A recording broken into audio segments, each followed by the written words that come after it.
Hello friend, in this video I will be showing you how you can read data from CSV in Django. Well, as you all know that in machine learning majority of data would be in your CSV file, and you need to read the data from the CSV, and that too in Django, so that you can display the data in the browser directly, like what you can see right over here. As you can see, this is the URL which I am using, and I hit the enter. This is the data that you are seeing, but actually this data is coming from a CSV file, and that too in Django.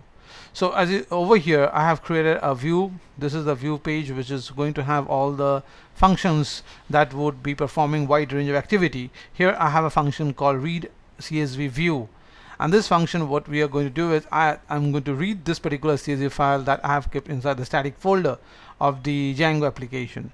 So since it's there in the static folder, you have to find out the path dynamically, and for that reason we are using the module called os. So os.path.join.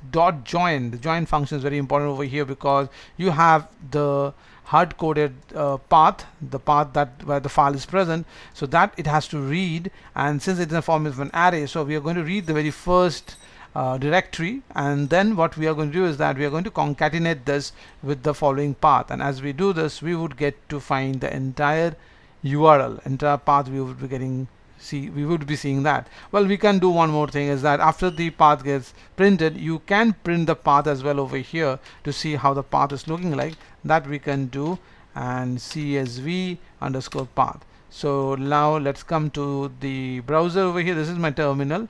This is the terminal working. So let me close the terminal once, and just a second, and let me clear the screen, and let me start the application once again, and here it goes. As you can see right over here. Well, let me zoom it away. Okay, and now let's refresh the page, and as I do that I will be able to see the path over here. And look, this is the path that you can see right over here. So the path goes is that users slash Swaroop Shah document Python Django. The project name is called KNN. Inside that I have a static folder, and this is the file that I'm going to read the data from. So that's the path which you just now saw in the code. So that means with the help of the OS module you can figure out the path, and now what you have to use is that you have to go for the Panda. So with the help of the Panda module you can read the data in the tabular form, and for that reason Panda would provide a function called read underscore CSV, which would, where within the function you are going to pass the path as a parameter, and that would create the data frame, and that data frame is what I'm rendering in the terminal as well. And here you can see this is the data that is coming, and this is the data which you can see right over here. As you can see, this is the index number of the very first row, and here it goes. And as I scroll down over here, there's a total, there are 25 records, and this is the 25th record, and as you can see, this is the same record which you are seeing in the browser as well. So now what you are going to do is that, since after read the data, it is actually in the form of a data frame. Now I want to display data in the HTML, and that's where the problem would be, because directly you cannot represent the data in the HTML. So for that reason you have to go for a typecasting. You're converting your data frame to HTML with the help of the following function called toHTML. And I just want to give the data in the, I want to represent the data in the form of a tabular manner. So I give a call to this particular parameter called classes, and it would be in the form of a table, and that create a new reference. And now this reference I want to pass in my template, and with the help of a render function, the render module, here it comes from the Django.shortcuts.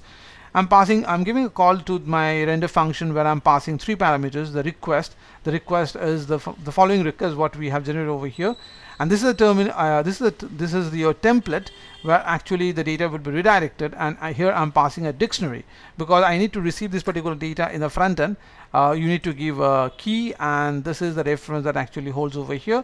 So you are passing this particular dictionary on the template. Now let's come to my HTML page or template page. So I'm going to receive that particular key in the template, and I just want to check whether actually the reference exists or not. If it is so, then only it will be rendered. And since I'm going to present the data in the form of a tabular manner, so I'm making use of a filter tag over here called save, that will give indication to the HTML that the data which is coming over here is actually valid data. So there is nothing wrong in that. So you just need to concatenate or make use of the filter.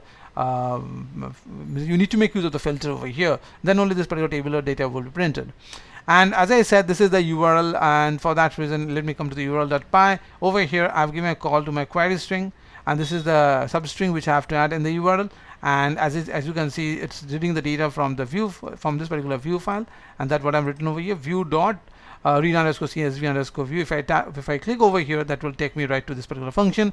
That means the URL is also connected successfully, and I've given a name to this particular path. Maybe later on I can use this particular name, and this was the CSV file which you are seeing the data right over here. And here is the data. These are the different features, and this is the first 4 are the features, which is the independent feature, and this is the output that will be getting generated.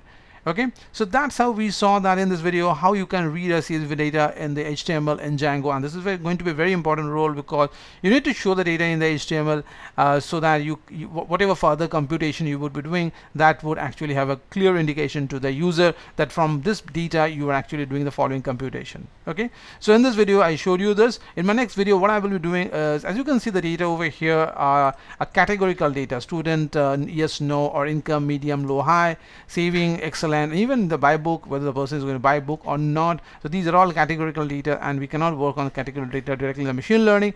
So we need to do some kind of encoding so that the categorical data gets some numeric representation that can be easily identified by my machine learning algorithm.